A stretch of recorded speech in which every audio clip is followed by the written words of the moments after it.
I'm Mel, And I'm Andrea. and we've been asking ourselves, WTF? Where's the fun? So, welcome to our podcast for heart-led business leaders, entrepreneurs, and CEOs ready for more. More impact, more wealth, more joy, and more magic, all while having even more fun than ever before. As co-founders of FunX, we believe that life and business is way more fulfilling when you're following the fun. So we're flipping the script on success, giving you permission to create from a whole new paradigm where you can have a lasting impact while nurturing your well-being and having a freaking blast along the way. So join us each week for engaging solo episodes and real conversations with experts who are embodying this new paradigm of leadership, spiritual wealth, business growth, and of course, fun. If you're ready to reignite your spark, make bold moves, and lead from a whole new energy, let's jump in and have some fun. We just recorded an incredible episode with Janet Alexandersson, who is the founder of Piggy Bank Legal, where she helps accomplished professionals unlock new revenue streams by transforming their expertise into licensed products. Janet specializes in helping experts repackage their existing courses, frameworks, and systems into premium licensed products that generate reoccurring revenue.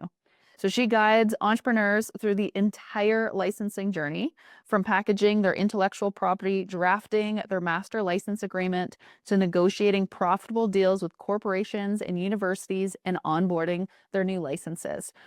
To me, Janet is probably one of the most kind and generous humans when it comes to her energy, her time, her expertise. I absolutely love the way that she shows up, the energy that she brings. So I have no doubt that you're going to love this episode.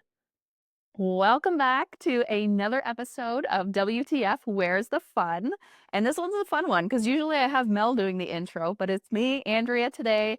Mel is helping her mom all as well, but I am so excited that I get to do this interview with Janet Alexandersson. So Janet, you are the founder of Piggy Bank Legal. You are just honestly one of the most genuine, kind humans I have met, and we've only known each other for a short period of time. So I'm so excited to have you on today.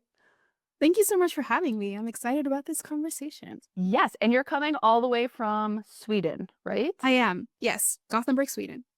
So fun. And you're eventually moving to Toronto.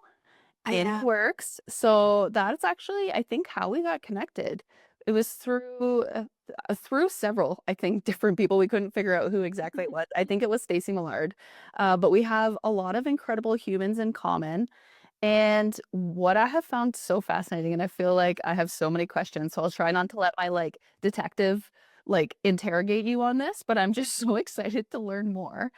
Tell me a little bit, well, tell everybody, because I think there's more to you, your journey, your story than just Piggy Bank Legal. But I do think that's also a big part of something that's really cool that's coming through. So let's just start with just share a little bit about yourself and really what got you to this point today. Wow, that's a big question. How far back do we go? I think I'm a unique blend of being an artist at heart, but I'm also a lawyer. And also a lawyer who started out in the human rights field. And then over a 20-year career has sort of migrated through business law and family law and international contracts to only doing content licensing and also doing advisory for how to package your content. When I say content, I'm not talking about your social media content. So frameworks, processes, training, certifications, courses, all of that. And the reason is really because I love to work with that type of person. Because they tend to, even if they don't say that they're an artist, they express themselves the way that an artist does through entrepreneurship. So they create their own perspectives, their own processes, their own palettes, or whatever you want to call it. And they use that to make life easier for their customers and clients. And when they do that, they usually come up with really unique solutions that are very clever, or cost saving, or time saving, or energy saving, or just sanity saving.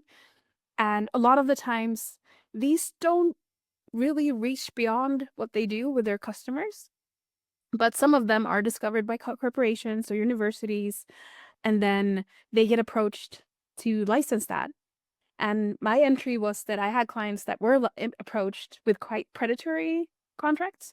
because they didn't know that this could be a thing that they could sell or what they could value it for or how to retain the ownership of their IP. So it started like that, and I really loved the clients and I loved the ideas that they were formulating. So I started working more and more with that, not necessarily because the legal side is super interesting. It's not, but the non-legal side is very interesting.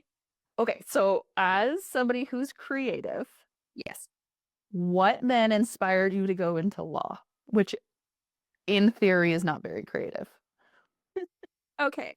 So I was inspired to go to law school, which is quite interesting if you like words, because it is sort of a chess strategy game with words and places. And for me, also human rights played a big part of it. So it wasn't like I want to be a business lawyer. If you'd have told like my 19-year-old self that I was going to be a business lawyer, she would have been like, hard pass.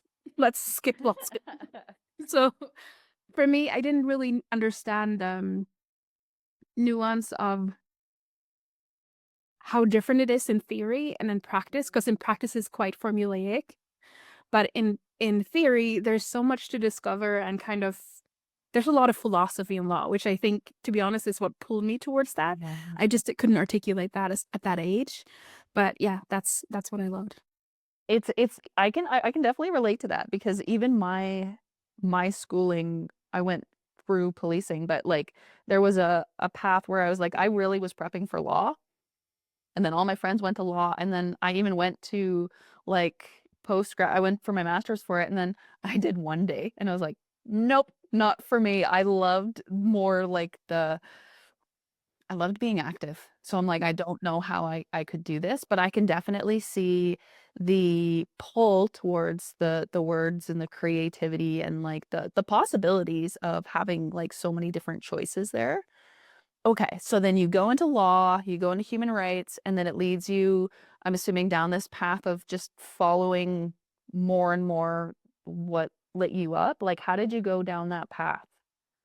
I think I first discovered everything that didn't light me up. So human rights in practice is very much politics, both in like the sense of practicing, but also at a lot of these larger NGOs, it's very internal politics are a major factor. So after being disillusioned, I quickly started my own law firm really early, an online law firm in like 2007, which was way too early for people to trust that. But I also started just like doing whatever law I could be paid for at that time. So it turned out to be family law, and I did a stint at a family um, law firm, like a real one that had a lot of quotas and all of these things. So in hindsight, it was a really bad idea for me. I love the litigation part because I happen to be really good at cross-examinations for some reason that is probably not moral. But if you're looking into just the practice there, it was quickly becoming too much. In less than a year, I accumulated, because they didn't have a stock, over 120 ongoing clients, which is not feasible for any human at all. If you've ever practiced law, you would know. So I could discover this was not for me, partly because of the workload, but also partly because everything family law. Oh, sorry. It's okay. You can take a drink if you need one. It's fine. Everything family law is sort of based on people's own perception of their reality, meaning everyone lies. And they won't really tell you that they're lying because they don't perceive themselves as lying. So you can end up meeting the opposite side, getting in a totally different version of reality presented to you. And it's just people tend to be both lying and being very mean to people that they should be kind to, at least in my opinion. So that was out. So I went to business just for reasons that I discovered that I was more entrepreneurially inclined. Yeah. So it was being around people that were like-minded. And I think it's difficult to find people who aren't creative. Creatives that aren't artists tend to be entrepreneurs, Yeah.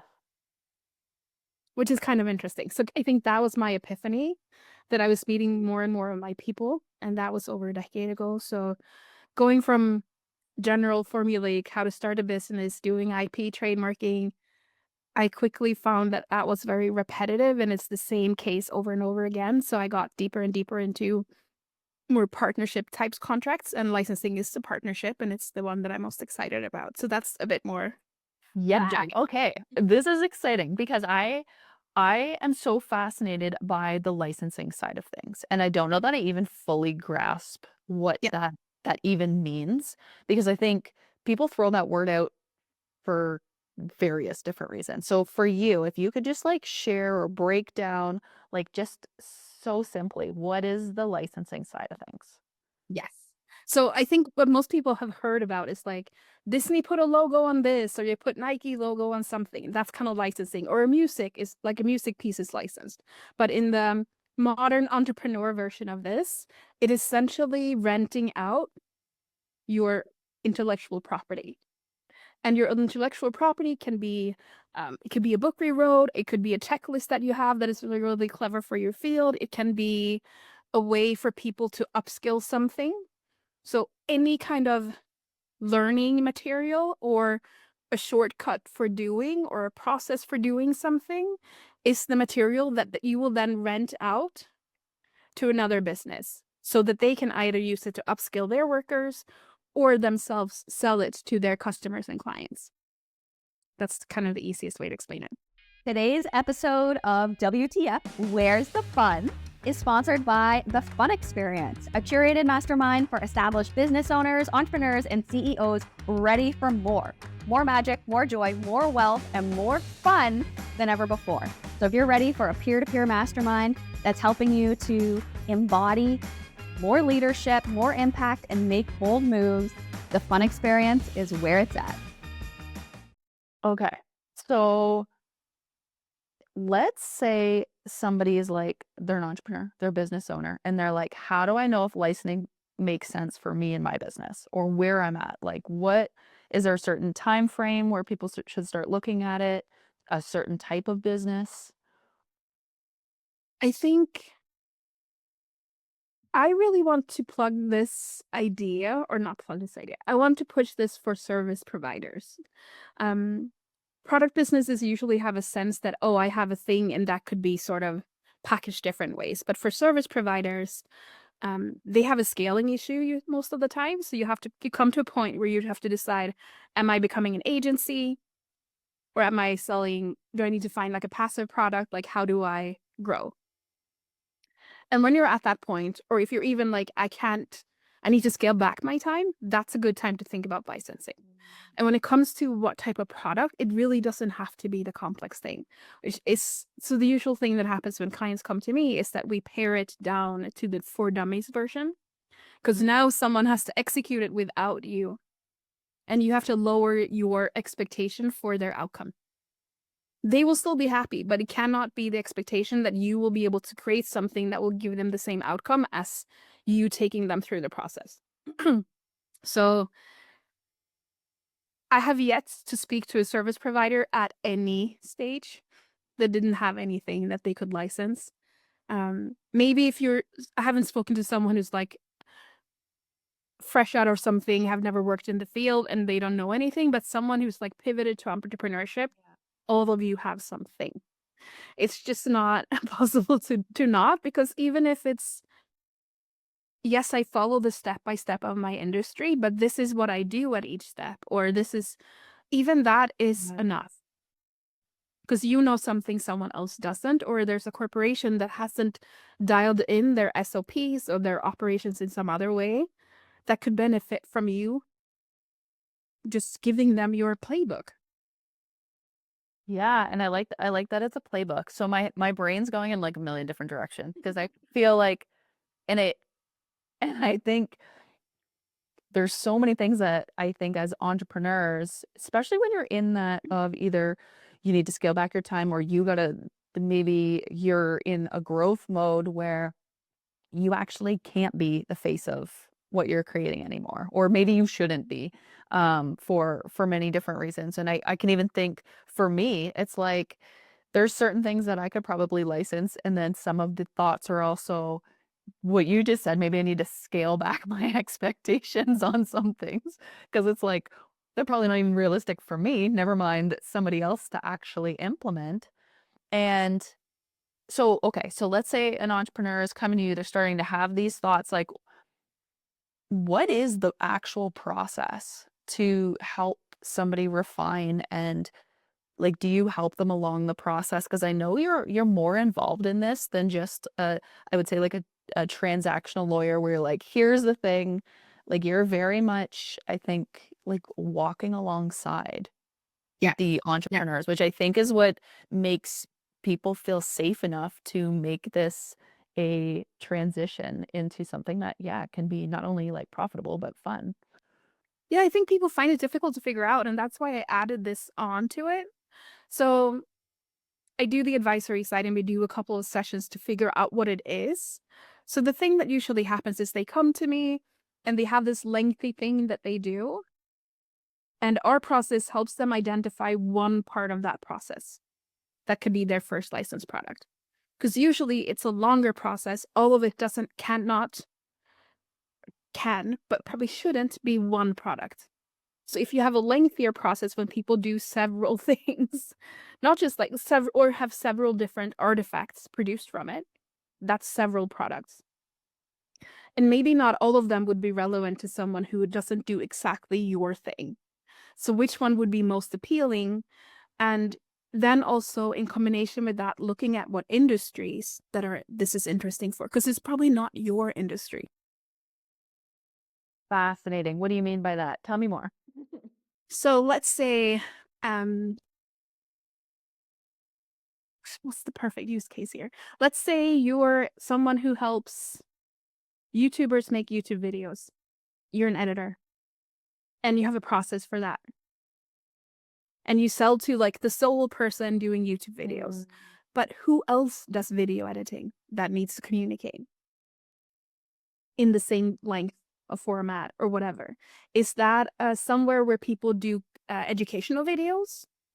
Is that somewhere where people do instruction manual type of videos? Or is this like employee handbook kind of situation videos? Like what is it that other people do? Because your process applies to things that aren't just for the end goal of YouTube video. Right.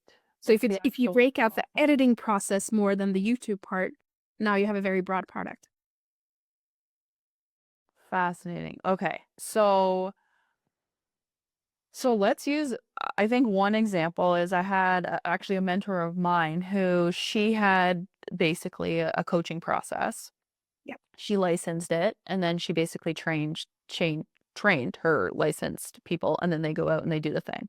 So that's, I think, I would say maybe one of the things that I have seen real time Yeah. actually unfold, but where I think there's so many opportunities and what I didn't really understand before actually chatting with you could be as simple as like maybe, yeah, maybe you have this, I don't know, checklist that you then want to like that's brilliant. Like that seems like not as much effort as doing like a whole coaching and licensing thing.